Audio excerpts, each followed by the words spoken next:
Hrithik very well played, लेकिन एक losing cause में वो इनिंग आई। ये कह लीजिए कि आपकी एफर्ट पूरा था लेकिन थोड़ी सी कमी रह गई और उसके चलते आप 2 दिन में लगातार दूसरी हार। अब इसमें मैं क्या कह सकता हूँ, but I think we are playing good. एक स्टेप अहेड है वो हम ले नहीं पा रहे, बट क्लोज दोनों वो गेम क्लोज गए हैं, तो I think we should back ourselves. Hrithik, एक और चीज थी कि जिस प्रकार से आपने बल्लेबाजी की, लेकिन मुझे पर्सनली ये फील हुआ कि number 7 is too low for you. अगर आप ऊपर आते, हमने देखा नंबर 6 पर इम्पैक्ट प्लेयर आए थे आज, उसके बाद आप आए, तो आपको लगता है, आप पर्सनली क्या प्रेफरेंस है आपकी, क्या आप ऊपर बैटिंग करना चाहोगे?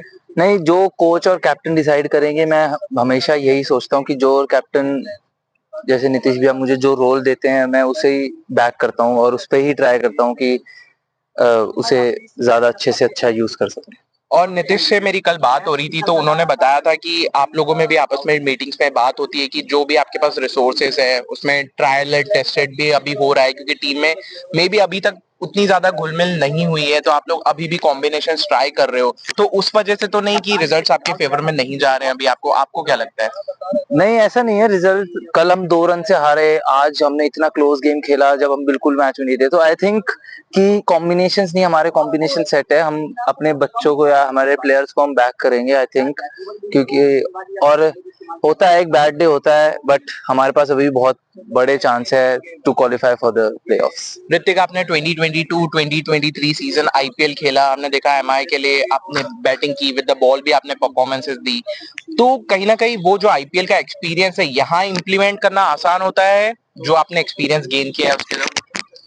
हर हर स्टेज मुझे लगता है अलग होती है, यहाँ ये भी अलग है और आईपीएल भी अलग है, तो मैं यही ट्राई करता हूँ जो भी सिचुएशन है, इफ कोई और डिफरेंट सिचुएशन है तो सिचुएशन खेलूं आई थिंक, तो कुछ ऐसा नहीं। और ऋतिक, आपने, जैसे हमने बात की कि आपने ड्रेसिंग रूम शेयर किया है रोहित के साथ, बुमराह के साथ, हार्दिक भी थे, सूर्या भी थे, तो किसी स्पेसिफिक प्लेयर से आपकी बात हुई हो, कोई सलाह ली हो एमआई कैंप के दौरान, आपने जो भी सीखा हो बैटिंग और bowling?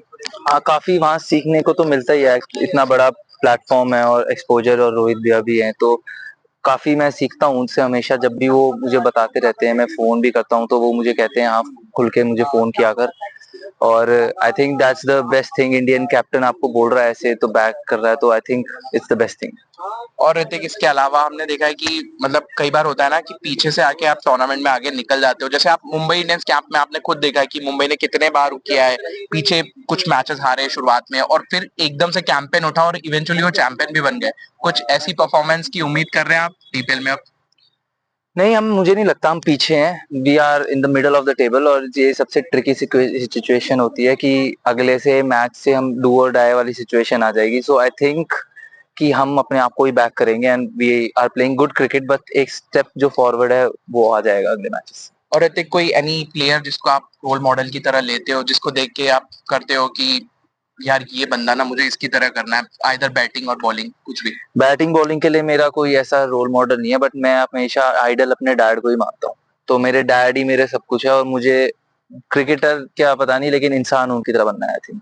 That's such a great words. With that note, Kritik, thank you so much. Thank you thank for you. joining us. Thank you. Thank you.